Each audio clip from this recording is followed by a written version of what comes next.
नमस्कार दोस्तों, आपका मेरे चैनल में हार्दिक स्वागत है। वीडियो को अंत तक अवश्य देखिएगा क्योंकि कहा गया है आधा अधूरा ज्ञान खतरनाक होता है। जैसा कि अब आपको विदित ही हो गया होगा कि आज यह वीडियो नवरात्र में प्याज और लहसुन क्यों नहीं खाते हैं, या आप ये भी समझ लीजिए कि व्रत में प्याज और लहसुन क्यों नहीं खाते हैं। उसके पीछे बहुत बड़ा कारण है जिसकी वजह से प्याज और लहसुन खाने के लिए व्रत में मना किया जाता है। आप यदि प्याज और लहसुन खा लेंगे तो उससे क्या क्या आपको फर्क पड़ता है नवरात्र के व्रत में या किसी और भी व्रत में, तो उसके बारे में मैं इस वीडियो में बताऊंगा। और ये भी बताऊंगा कि इसके पीछे कौन सी पौराणिक कथा है जिसकी वजह से प्याज और लहसुन खाने के लिए मना किया गया है। साथ ही यह भी बताऊंगा आपको कि व्रत में क्या क्या खाना चाहिए, क्या नहीं खाना चाहिए। दोनों ही तरह से है, आप समझ ही गए होंगे। प्याज लहसुन खाना तो वर्जित ही है, उसके बारे में और भी विशेष रूप से आपको बताऊंगा। साथ ही आप व्रत में क्या खा सकते हैं इसको भी बताऊंगा, और इसके पीछे कौन सी पौराणिक कथा है उसके बारे में भी आपको पूरे विस्तार से बताऊंगा। यदि आप पहली बार मेरे इस चैनल में आए हैं तो सब्सक्राइब करके अवश्य जाइएगा, और वीडियो देखने के बाद आप लाइक अवश्य कर दीजिएगा। आप लोगों ने सुना होगा कि नवरात्र में प्याज और लहसुन नहीं खाते हैं, परंतु इसके पीछे एक पौराणिक कथा भी है, वह मैं आपको बताता हूं जो आप शायद ही जानते होंगे। इसके पीछे जो कथा है वह इस प्रकार है कि जब समुद्र मंथन हुआ था और जब अमृत निकला तो विष्णु भगवान ने मोहिनी का रूप धारण किया और उन्होंने जो अमृत कलश मिला उससे सभी देवताओं को अमृत बांटा। जब वह देवताओं को अमृत बांट रहे थे उसी वक्त एक राक्षस आया और उसने विष्णु भगवान को जो मोहिनी रूप में थे उनको धोखा देते हुए भेष बदल के देवताओं का रूप धरा और आकर वह धोखे से देवताओं में शामिल हो गया। और उस वक्त मोहिनी रूप में जो विष्णु भगवान थे उनको पता नहीं चल पाया कि यह राक्षस देवता नहीं है। सूर्य और चंद्रमा ने जब इस चीज को देख लिया तो उन्होंने इशारे से विष्णु भगवान को बताया कि यह तो असुर है, यह सुर नहीं है, यह देवता नहीं है। तो फिर विष्णु भगवान को जब यह पता चला कि यह तो वास्तव में असुर है तो उन्होंने तुरंत ही अपने सुदर्शन चक्र से उस असुर का सर धड़ से अलग कर दिया। लेकिन उस राक्षस ने अमृत तो पी लिया था, इसी वजह से उस राक्षस का सरवर धड़ अलग तो हो गए परंतु वह खत्म नहीं हुए, यानी समाप्त नहीं हुए और उसमें जान बनी रही। तो जो राक्षस के सर और धड़ जो अलग हुए उसके जो सर था उसे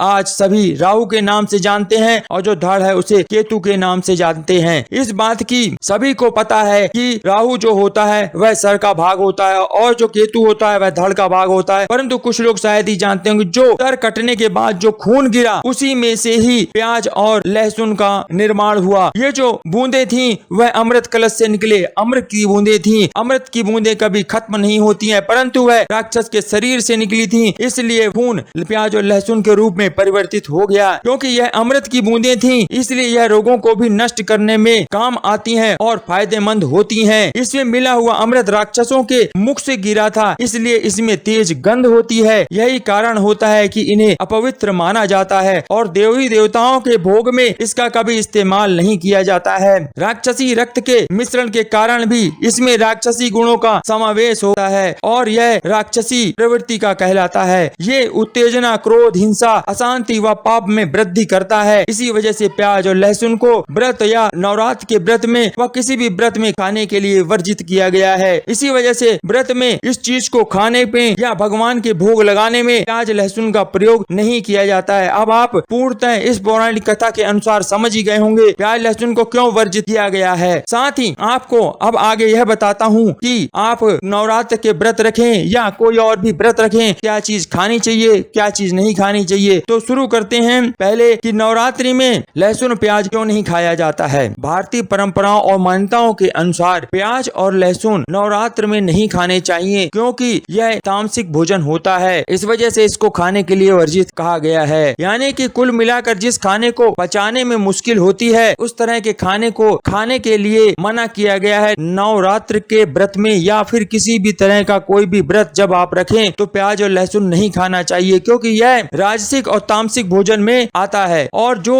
भी राजसिक और तामसिक भोजन होते हैं उसको अगर आपने खा लिया तो फिर आपके अंदर आलस्य आ जाएगा और आपका जो दिमाग है वह सुस्त सा हो जाता है। क्योंकि ये जो भोजन है प्याज प्याज और लहसुन यह आपके दिमाग को सुस्त बनाते हैं, यानी आराम के लिए कहते हैं कि अब आपको आराम करना चाहिए और काम नहीं करना चाहिए। उसका सीधा अर्थ ये होता है। और आप जब भी प्याज और लहसुन खाएंगे तो आपने देखा होगा आपको आलस सा आएगा और आपका मन करेगा चलो सो जाएं और आराम करें। लेकिन जब आप नवरात्र के व्रत करें या कोई और भी व्रत या उपवास आप करते हैं तो फिर आपको उसके अनुसार उस व्रत के दौरान आपको पूजा करना होता है और भी कई तरह के अनुष्ठान करने होते हैं, जिसके लिए आपके दिमाग को चुस्त दुरुस्त होना चाहिए और आपके अंदर फुर्ती होनी चाहिए, इसीलिए कि आपका दिमाग सुस्त ना हो और आप सही तरीके से सारे अनुष्ठान कर सकें, पूजा कर सकें, उसके लिए ही यह वर्जित बताया गया है। साथ ही नवरात्र में ये सब चीजें आपको नहीं खानी चाहिए, जैसे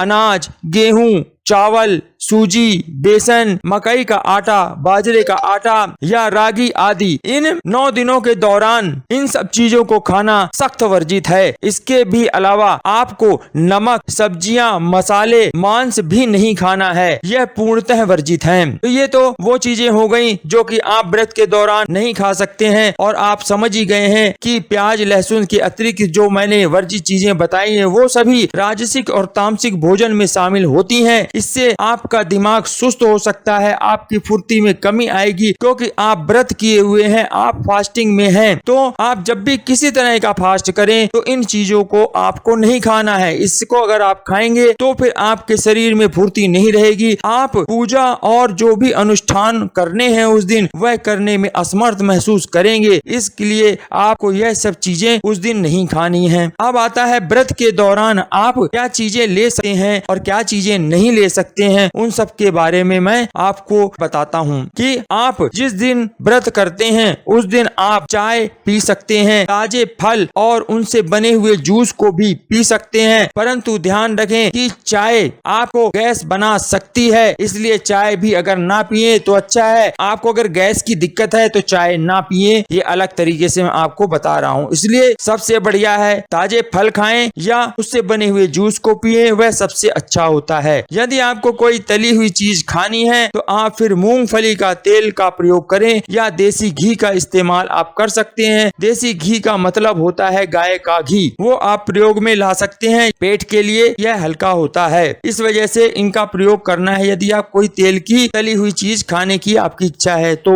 इसी कारण से सभी जगह आपने देखा होगा कि देसी घी के इस्तेमाल की सलाह फलाहार बनाने में दी जाती है, क्योंकि शुद्ध घी यानी गाय के घी को शुद्ध माना जाता है और इसका उपयोग पूजा पाठ में भी किया जाता है। इसी वजह से शुद्ध घी यानी कि गाय का घी कहा गया है, जो कि आपके लिए और आपके शरीर के लिए अच्छा होता है, यह सुपाच्य में माना गया है। तो आप व्रत के दौरान यह सब चीजें ले सकते हैं। साथ ही आप और भी क्या ले सकते हैं वह भी आपको आगे बताता हूँ कि आप अगर चाहें तो शकरकंदी, आलू, अरबी, पालक, तोरी, खीरा, गाजर की सब्जी भी आप खा सकते हैं। यह फलाहार के तौर पर आप साबूदाना का इस्तेमाल कर सकते हैं। वहीं राजगिरा के आटे का प्रयोग भी आप कर सकते हैं। अब आप समझ ही गए होंगे कि क्या चीजें खानी चाहिए, क्या चीजें नहीं खानी चाहिए। आपने व्रत जिस मनोकामना की पूर्ति के लिए रखा हो, भगवान करे वह आपकी मनोकामनाएं पूरी हो, आपका घर धन धान्य से संपूर्ण हो, आप सुखी हो, यही मैं उस ईश्वर से प्रार्थना करता हूँ जिसका आप व्रत रखते हैं। आपने वीडियो अंत तक देखा उसके लिए आपका बहुत बहुत धन्यवाद।